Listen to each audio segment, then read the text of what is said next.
ॐ सच्चिदानन्दरूपाय विश्वोत्पत्त्यादिहेतवे तापत्रयविनाशाय श्रीकृष्णाय वयं नुमः। श्रीकृष्णाय वयं नुमः। श्रीकृष्णाय वयं नुमः। भक्तवांछा कल्पतरु शरणागत वत्सल भक्त वत्सल भगवान श्री कृष्ण और उनके साक्षात स्वरूप श्रीमद् भागवत महापुराण, जो कि साक्षात भगवान श्री कृष्ण ही हैं और जो भागवत में लिखा गया है वह भगवान श्री कृष्ण की ही वाणी है, ऐसा ऋषि मुनि संत महात्मा कहते हैं। और ऐसा ही हम स्वीकार करते हुए मानते हुए श्रीमद् भागवत महापुराण के चरणों में प्रणाम करते हुए, दंडवत प्रणाम करते हुए, साथ ही साथ दिव्य विभूतियों श्री गणेश जी, श्री हनुमान जी, नारद जी, सनकादि ऋषियों, व्यास जी, सुखदेव जी, वाग्देवी माँ सरस्वती, सभी को प्रणाम करते हुए और उनसे प्रार्थना कि वे हमारे माध्यम से कथा का प्रचार प्रसार संचार भक्तजनों में, प्रेमी जनों में, रसिक जनों में करें। प्रश्न पूछा था पिछले स्कंद के अंतिम अध्याय में राजा परीक्षित ने कि जिसकी मृत्यु निकट आ गई हो उसे क्या करना चाहिए और किसका स्मरण, किसका जप, ध्यान आदि करना चाहिए। तो उसका उत्तर देते हुए द्वितीय स्कंद से शुरुआत करते हैं सुखदेव मुनि जी, जिसमें हमने कल सुना था कि भगवान श्री कृष्ण का ध्यान करना चाहिए, उनकी लीलाओं का स्मरण करना चाहिए, उन्हीं के नाम का कीर्तन करना चाहिए, अर्थात जप भी उन्हीं के नाम का करना चाहिए। इसके अतिरिक्त एक प्रश्न दूसरा था कि मरते समय जिसकी मृत्यु निकट आ गई है उसे क्या करना चाहिए। तो उसका उत्तर विस्तार से देते हुए आज सुखदेव मुनि जी समझा रहे हैं। बहुत ही महत्वपूर्ण है। मृत्यु जिसे बुढ़ापा आ चुका है उसी की निकट नहीं है, जिसे कोई रोग भयंकर लग गया है उसकी मृत्यु भी निकट नहीं है। हम सब की मृत्यु भी देर अबेर आनी ही है। अब ये बातें इस तरह की मृत्यु की करें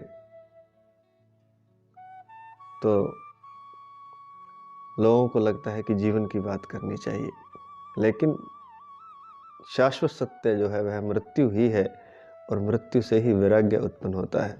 तो मृत्यु जब निकट हो तब हमें क्या करना चाहिए, तो उसका उत्तर विस्तार से देते हुए सुखदेव मुनि जी कहते हैं। और यह हमें हमेशा याद रखना चाहिए कि मृत्यु हमारी भी निकट ही है, चाहे कितना ही किसी की आयु हो, चाहे युवावस्था हो, चाहे प्रौढ़ावस्था, चाहे वृद्धावस्था। जब उसे यह होश आ जाए, इस बात की उसे प्रतीति हो जाए कि मृत्यु तो आनी ही है, आज नहीं तो कल। और समय कितना है, समय कोई बहुत लंबा नहीं होता। 100 साल का समय या 70, 80, 90 साल का समय देवताओं का एक दिन होता है। तो हमें लगता है लंबा समय, लेकिन लंबा नहीं है, बहुत छोटा सा समय हमारे पास है।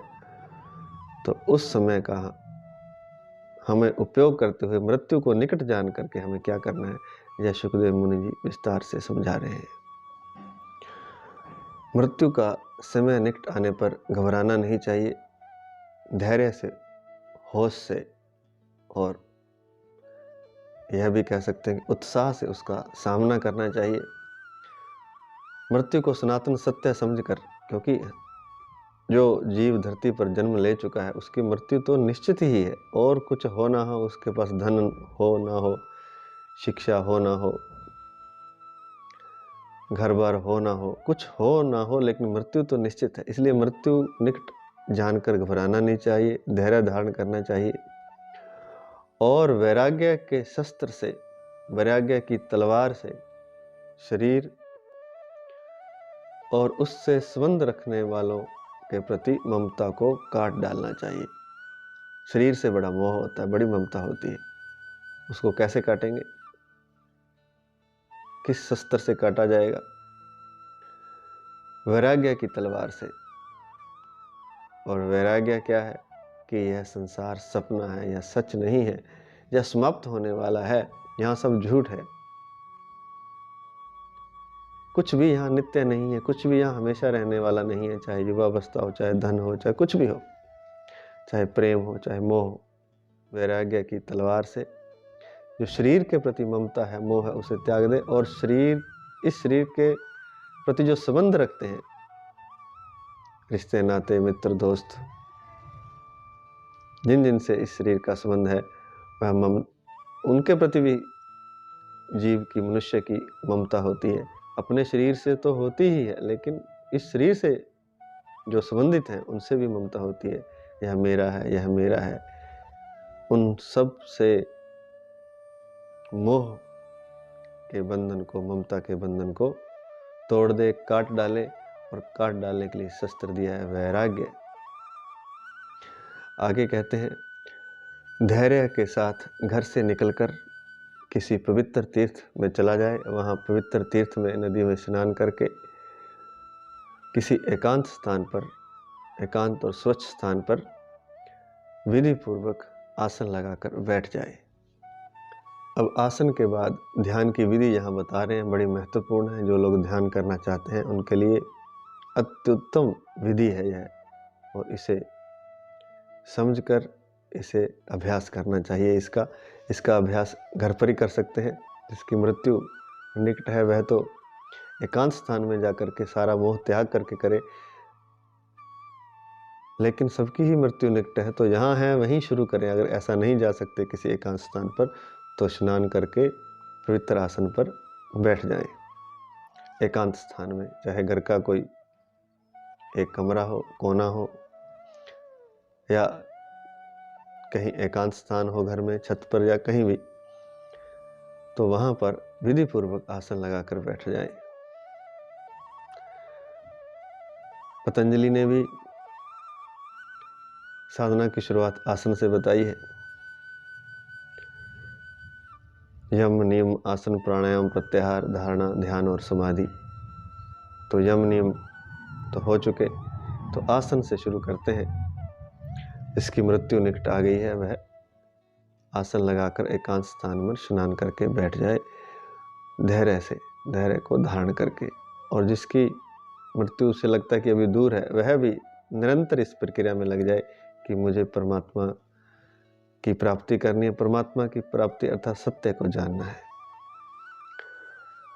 तो ध्यान की यहाँ विधि बता रहे हैं, प्रेम से और ध्यान से श्रवण करते हैं। कहते हैं कि आसन लगाकर बैठ जाए और फिर अ उ मा इस प्रणव का उच्चारण करें, जिसे ओम भी कह देते हैं हम। लेकिन ओम का उच्चारण इन्होंने 3 खंडों में बांट दिया है। अ उ मा।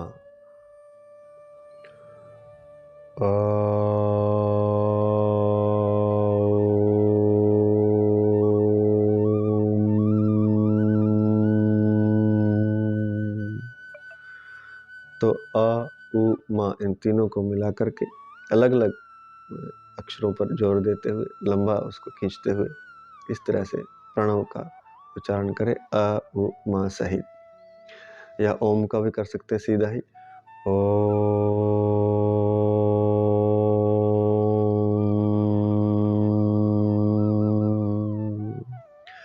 लेकिन 3 खंड होने चाहिए, ओ उ मा, अ उ मा। तो इस तरह से उच्चारण करेंगे। पहले ओ की ध्वनि आएगी, अगर ओम का करते हैं तो फिर ओ की मात्रा की ध्वनि आएगी, फिर माँ की ध्वनि आएगी। ओ।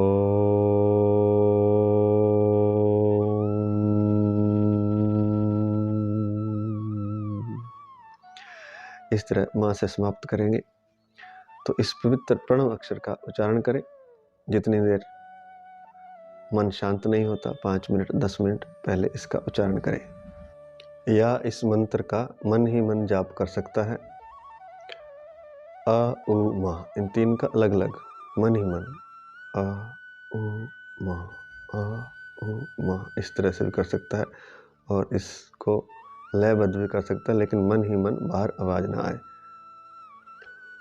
और फिर क्या करना है, फिर प्राण वायु को रोक करके मन को स्थिर करना है। प्राण वायु को रोकना या वश में करना नए साधक के लिए असंभव है। यह तो बहुत उच्च कोटि के जो साधक होते हैं, वर्षों जो साधना करते हैं, वही प्राण वायु को रोक सकते हैं। लेकिन शुरुआत में हम उसे लंबा गहरा कर सकते हैं प्राण वायु को। जब हम लंबी गहरी सांस लेंगे तो मन स्थिर हो जाता है। यह एक तरीका है, यह एक विधि है, क्योंकि कोई भी चीज़ बिना विधि के, बिना तरीके के नहीं होती है। तो ध्यान का तरीका क्या है, विधि क्या है, मेथड क्या है? क्योंकि मन रुकता नहीं है, मन तो बेलगाम घोड़े की तरह होता है। तो उसको रोकने के लिए लगाम जो है, इस उच्छृंखल घोड़े को वश में करने के लिए लगाम जो है वह प्राण वायु है। प्राण वायु कहाँ रहती है? श्वास में, या कहें कि श्वास ही प्राण वायु है। तो प्राण वायु को वश में किया जाए तो मन को वश में किया जा सकता है, यह ध्यान रखना है। लेकिन अब प्राण वायु को रोक नहीं सकते या वश में नहीं कर सकते, तो वश में उसको एक हम क्रिया में लगा सकते हैं। प्राण वायु को मन के द्वारा ही होगा वो भी। तो लंबी गहरी जब हम सांस लेंगे तो ध्यान हमारा स्थिर होने लगेगा। तो आ उ मा का निरंतर जाप करना है और लंबी गहरी श्वास लेनी है।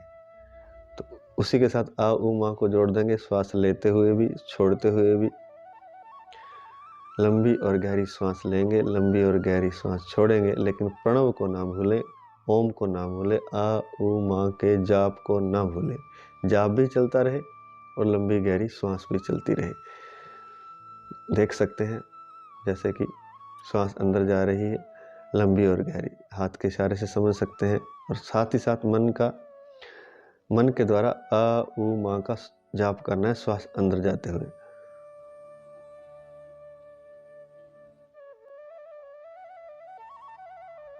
और छोड़ते हुए भी आ उ मा का जाप।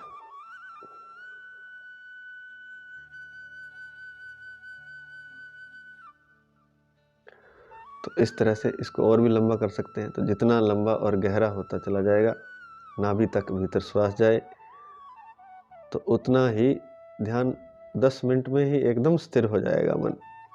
तो आ उ मा का जाप और प्राणायाम करते हुए अगर हम करेंगे तो प्राणों को हम वश में कर सकते हैं, मन को हम कंट्रोल कर सकते हैं, मन का हम नियंत्रण कर सकते हैं, या कहें उसका दमन कर सकते हैं। तो शुरुआत में ऐसा करना है। फिर क्या करना है, अब बुद्धि की सहायता से मन को इंद्रियों के विषयों से हटा ले, या इंद्रियों से हटा ले। बुद्धि की सहायता से मन के द्वारा इंद्रियों को उनके विषयों से हटा ले। 5 इंद्रियां हैं, आंख, नाक, त्वचा, कान, जीवा। तो इन 5 इंद्रियों के जो विषय हैं उनसे अपने आप को हटा ले, अर्थात मन को हटा ले। और मन को कैसे? बुद्धि के द्वारा, विवेक के द्वारा। और कर्म की वासनाओं के कारण जो चंचल हुआ मन है, उस मन को भगवान के स्वरूप में लगाए। क्योंकि मन कुछ ना कुछ करना चाहता है। पहले तो शरीर कुछ ना कुछ कर्म करना चाहता है। शरीर तो हमने रोक लिया, शरीर को स्थिर कर लिया, आसन पर बैठ गए। फिर श्वास हमारे बस में नहीं रहती, प्राणवायु हमारे बस में नहीं रहती। और जब तक प्राणवायु हमारे बस में नहीं रहेगी तब तक मन वश में नहीं आता। तो आसन हमने स्थिर कर लिया, बाहर से हमने सारी क्रियाएं बंद कर दी, कर्म इंद्रियों की सारी क्रियाएं बंद होगी, ज्ञान इंद्रियों की सारी क्रियाएं बंद होगी। फिर हमने प्राणायाम के द्वारा श्वास को नियंत्रित किया, प्राणवायु को नियंत्रित किया। इसके बाद फिर हमने मन द्वारा, बुद्धि द्वारा, विवेक द्वारा इंद्रियों के विषयों से इंद्रियों को हटा लिया। यह कैसे होगा? यह होगा भगवान के स्वरूप में ध्यान लगाने से। आंखें बंद करके आंख की इंद्री को बंद कर लिया, बाहर के विषय से हटा लिया, क्योंकि आंख बंद होते ही बाहर का कोई दर्शन नहीं होगा। भीतर हमने दर्शन करना है, क्योंकि आंख को हम बंद कर लेंगे तो बाहर से तो आंख दर्शन नहीं करेगी किसी दृश्य का, लेकिन भीतर सपने शुरू हो जाएंगे, भीतर दृश्य बनने शुरू हो जाएंगे, चित्र उभरने शुरू हो जाएंगे, कल्पना लोक शुरू हो जाएगा। तो फिर क्या करना है? उसी के लिए बताया कि एक कल्पना तो मन करेगा आंख के द्वारा, आंख की इंद्री के द्वारा चित्र बनाएगा, बाहर नहीं देख रहा तो भीतर देखेगा। कल्पना कैसे होती है? आंख की इंद्री की चित्रों द्वारा।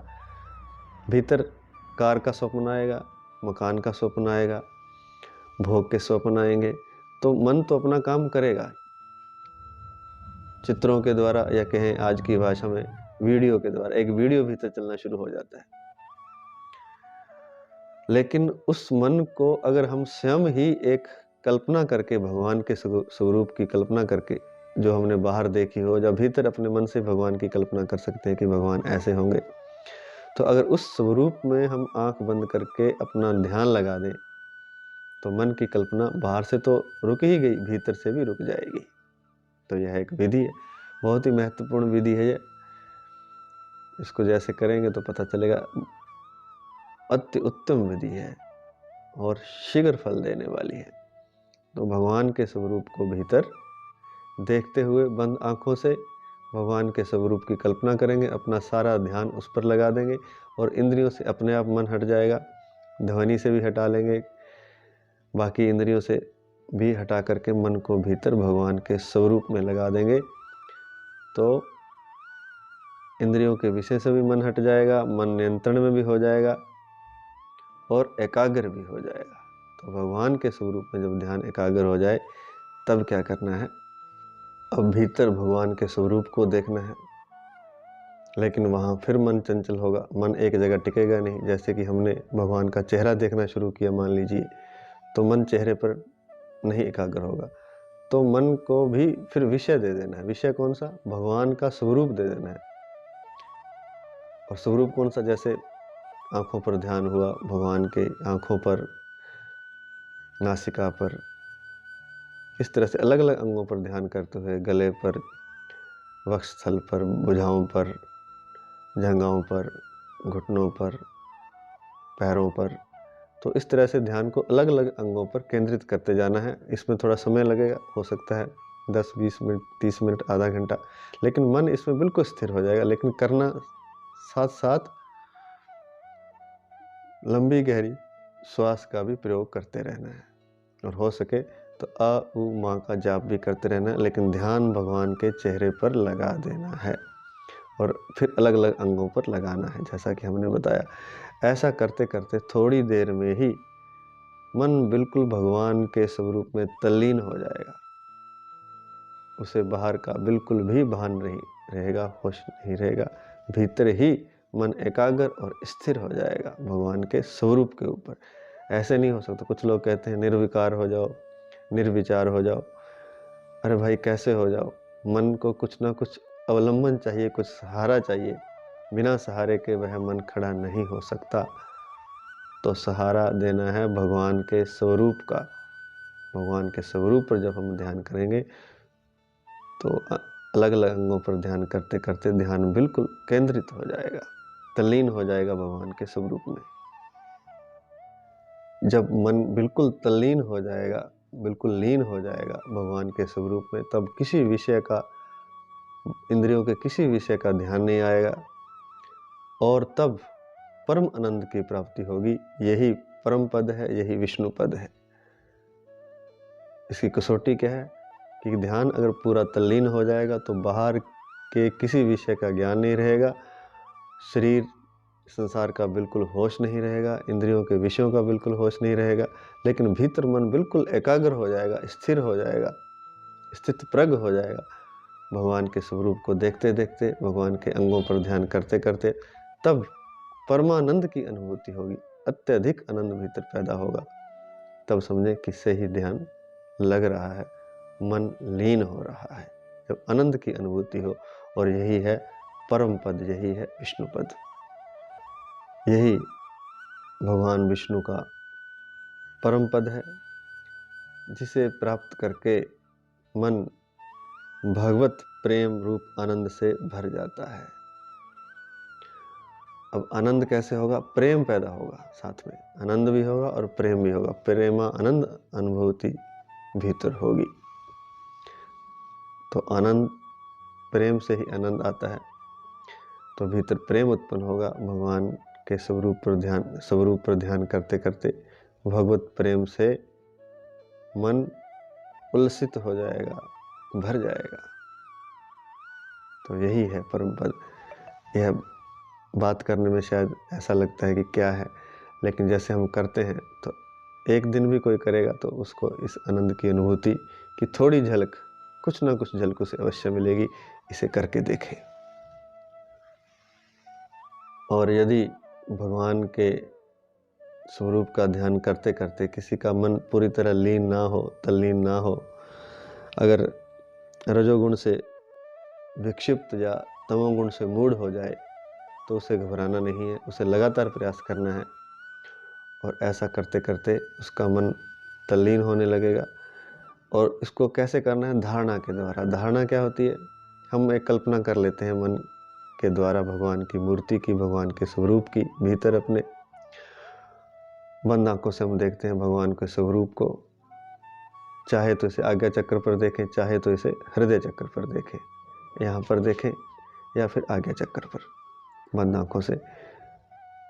वैसे तो हृदय चक्र पर ज़्यादा उचित होता है, सही होता है। तो वहाँ पर भगवान के स्वरूप की धारणा करें। तो जब हम धारणा करते हैं तो रजोगुण तमोगुण अपने आप समाप्त हो जाते हैं। तो यह धारणा का बल है। तो इस तरह से यह ध्यान करना है। जब धारणा स्थिर हो जाती है, अर्थात भगवान के स्वरूप पर चित्त पूरा एकाग्र हो जाता है, ध्यान भटकता नहीं है, बाहर का कोई भान नहीं रहता, तब तुरंत ही उसे भगवत प्रेम की प्राप्ति होती है। तुरंत ही, एक क्षण की भी देरी नहीं लगती। धारणा के द्वारा जब भगवान के साक्षात भीतर दर्शन हो जाते हैं, वह जो योगी है, जो साधक है, जो ध्यानी है, वह अपने भीतर परमात्मा को जब देख लेता है, जो मन के आश्रय हैं, जो मन के जो परमात्मा है, मन के जो स्वामी हैं भगवान, उनके रूप को धारणा के द्वारा जब वह साक्षात भीतर देख लेता है, तब उसे तुरंत परमानंद की प्राप्ति हो जाती है। तो धारणा के द्वारा योगी अपने परम मंगलमय स्वरूप को भीतर देखता है, तो उसे तुरंत भक्ति योग की प्राप्ति होती है, अर्थात उसके भीतर प्रेम और आनंद की बाढ़ आ जाती है। यह होता है धारणा से। तो पहले हमने आसन किया, फिर हमने धारणा की। तो धारणा भीतर करनी है, क्योंकि मन के द्वारा अगर आप धारणा नहीं करोगे तो मन कहीं ना कहीं खो जाएगा, किसी सपने में, किसी चित्र में, किसी वीडियो में। भीतर ही वीडियो उत्पन्न कर लेगा, भीतर ही चित्रों की श्रृंखला उत्पन्न कर देगा। जैसे बाहर चलता फिरता संसार है, ऐसा चलता फिरता संसार मन भीतर पैदा कर लेता है। आंख बंद करके बैठ भी जाए व्यक्ति अगर, तो भीतर वह एक नया संसार रच लेता है। लेकिन जब हम भगवान के रूप की धारणा करके मन को स्थिर करेंगे, तब ऐसा नहीं हो पाएगा और वह भगवान के स्वरूप में तल्लीन हो जाएगा। धारणा के द्वारा रजोगुण और तमोगुण को मिटा देगा, तो तुरंत भगवत प्रेम की प्राप्ति होगी। यह सबसे आसान विधि है, बड़ी सरल विधि है ध्यान की, और ध्यान के द्वारा प्रेम की, भक्ति योग की, परमानंद की। तो यह है पूर्ण ध्यान। खाली आंख बंद करके भीतर देखो, होश रखो, ऐसे ध्यान नहीं होता है। विचारों को देखो, ऐसे नहीं होगा। थोड़ा बहुत रस आएगा, थोड़ा बहुत होगा, लेकिन परमानंद की जो अवस्था है, प्रेमानंद की जो अवस्था है, समाधि के पार की जो अवस्था है, वहाँ तक नहीं पहुँच पाएगा, क्योंकि सर्वश्रेष्ठ है भक्ति। तो भक्ति तभी प्राप्त होगी जब हम इस विधि से ध्यान करेंगे। यह ध्यान भी है और यह भक्ति भी है।